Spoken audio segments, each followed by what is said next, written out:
What is going on, Headliner Nation? Jake, Fantasy Headliners. Hopefully everybody's doing well out there today. We're talking about a few players whose value is on the rise here early in 2021 for fantasy football. Now, what caused this rise, right? Well, how about the recently completed NFL draft? Some of these guys in a pretty good situation here going forward. Hopefully their price doesn't get too expensive, because if it doesn't, these are definitely some names that we may want to consider during our fantasy football drafts here this season. We're not wasting a whole lot of time. We're going to get right into the first one. I'm going to be honest. This first one kind of worries me a little bit. It's quarterback of the New York Giants. It's Daniel Jones.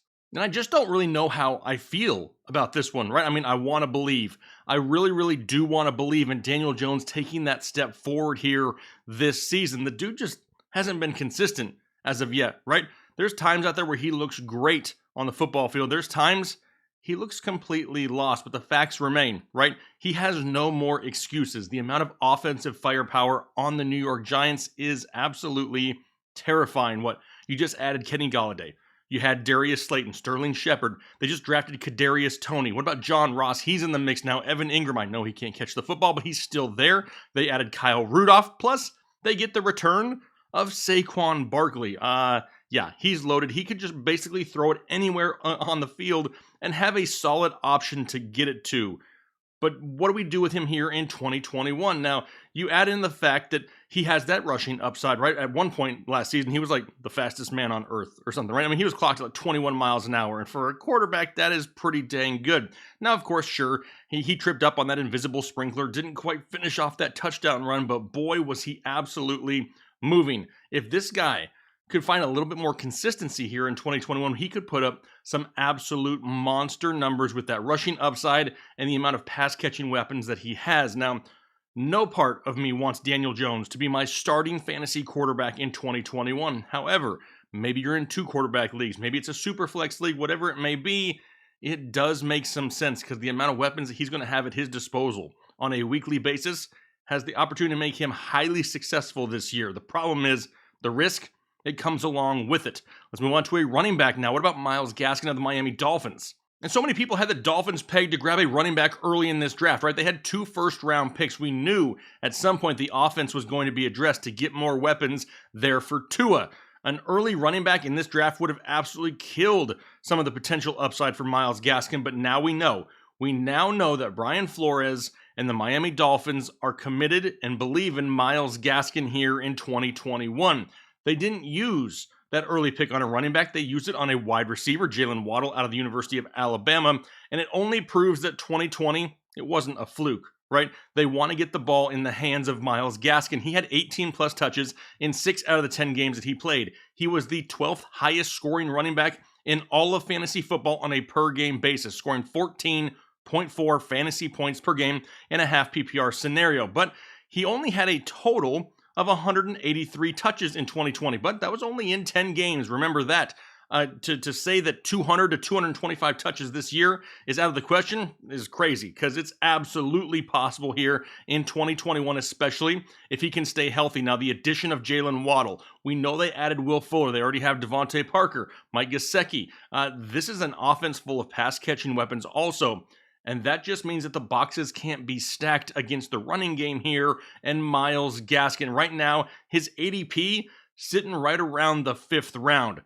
He's being drafted after Raheem Mostert, and we'll talk about him in a different episode, but Myles Gaskin in the 5th, even if this value climbs up into the 4th, is still a great pick, and he's definitely somebody who, if you want to get, a wide receiver early in the draft, but you're looking for a mid-round solid running back too, as of right now, Myles Gaskin absolutely fits that mold. He's somebody to definitely pay attention to here in the offseason. Same with this guy. And this one's probably going to upset some people, but let's look at the facts here for a second on Joe Mixon of the Cincinnati Bengals. But I get it. Everyone hates Joe Mixon. I understand. A lot of people have been burned way too much, but what that also means, and sometimes this is how you need to look at it, you get him at a cheaper price here the following year, right? Sometimes you really need to take advantage of the discounts that are given in all things said fantasy football. Gio Bernard is no longer in the picture, and Cincinnati did not spend any early draft capital on the running back position. You add in the fact that they actually drafted Jamar Chase, not exactly who I wish they would have taken. I would have loved to have him go Penny Sewell, but Jamar Chase is a superior talent, right? I'm not taking anything away from that kid. He was the alpha wide receiver 1 in this class. But now you add him to T. Higgins and Tyler Boyd, and there's no stacked boxes in Cincinnati, right? I mean, the offensive line isn't great. It's average at best, and Joe Burrow isn't going to have a whole lot of time, but maybe that means a lot more dump down passes, a lot more check downs to Joe Mixon. I'll gladly eat those up in any type of PPR scoring, right?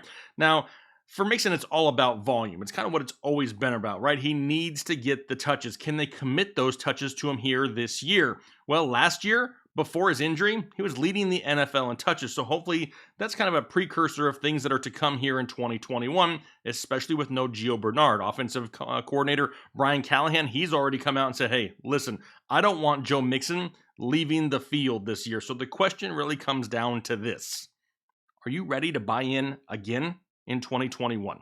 Would you buy him in the third round of your fantasy football draft? Because as of right now, that's kind of where he's at, is the third round, end of the third round. Now, maybe you just want to go, crazy running back in your draft and go running back, and Joe Mixon could be your third option. Honestly, that's not as much risk as it has been in years past, right? When he's been a late first, early second. I'll buy Joe Mixon in that potential upside in the third round here this year. Maybe you want to go with an early wide receiver to make sure you have a stud there. And Joe Mixon is your number 2. Don't hate that really either if you can get a solid number 1 running back and wide receiver to pair him up with.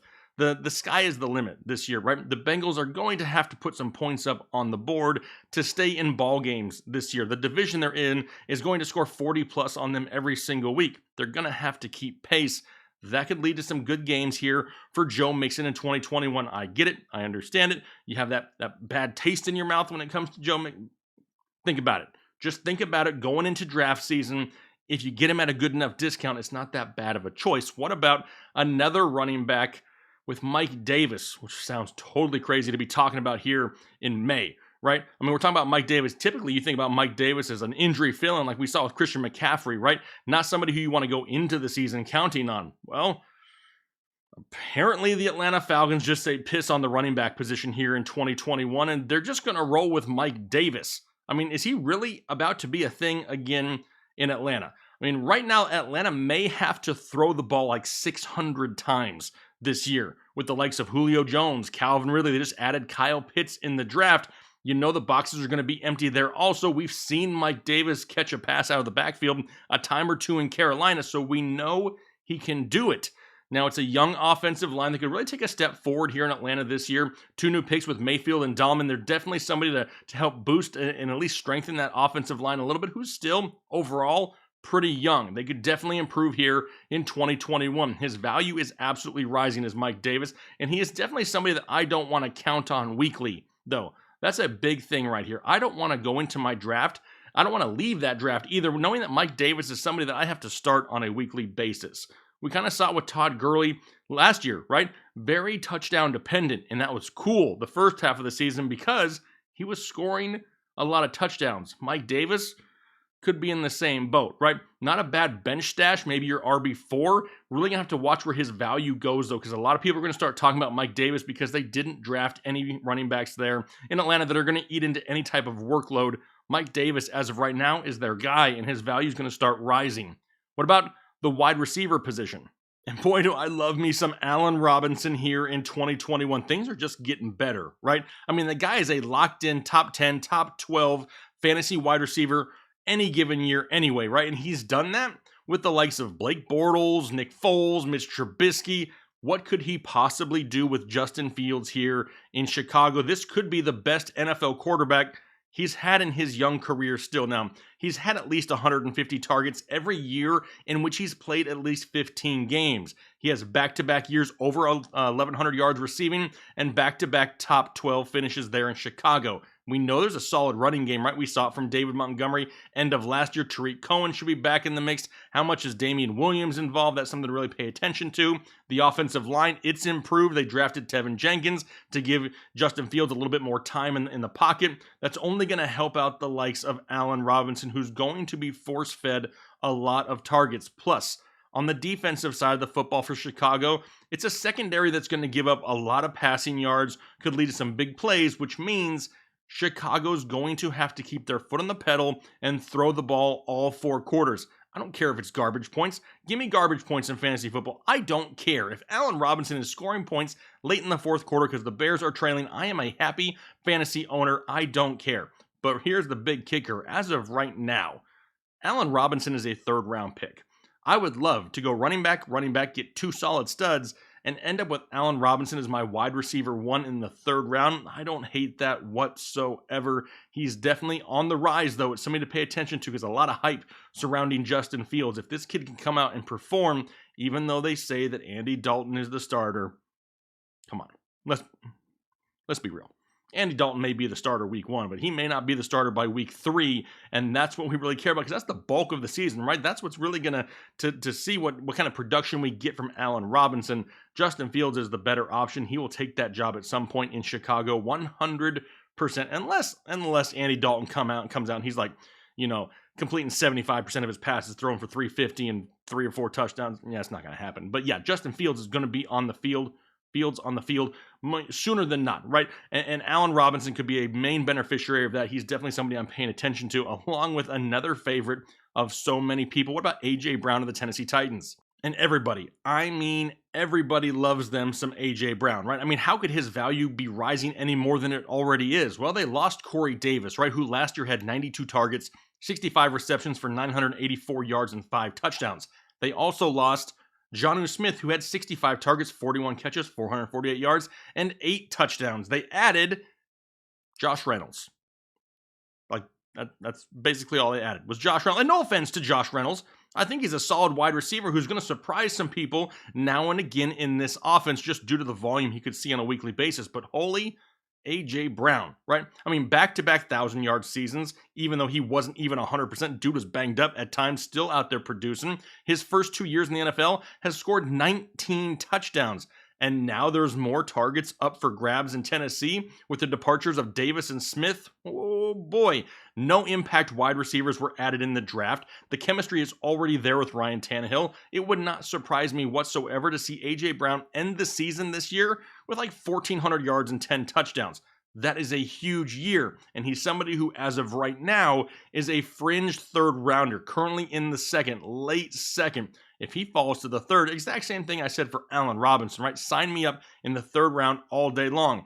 In the second, it's going to be difficult. The one good thing about that, if you take him in the second, more than likely you have a late second round pick, which means you should have an early third round pick. So there is a stud running back, maybe a couple there. By the time you get to A.J. Brown, you take A.J. Brown in the second and hope that other guy, that number 2 running back, is there for you in the third. That's definitely how you need to pay attention to things during your fantasy football drafts because A.J. Brown could be an absolute stud.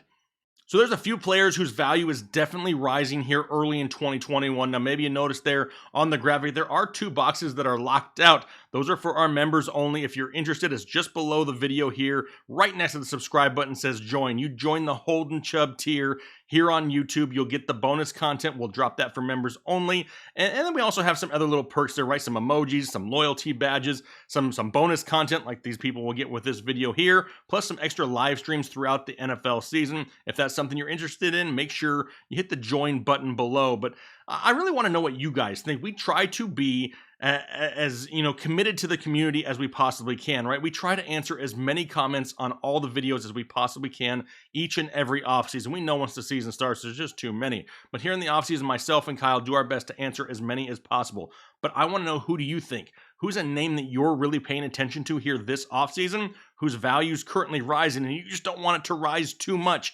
Those are the names we need to pay attention to. Those are the names we need to write down in our handy-dandy little black notebooks for our fantasy football drafts, because those are the guys that help us win championships. So hopefully you guys have a great rest of your week. Look forward to hearing from you, and we'll talk to you later.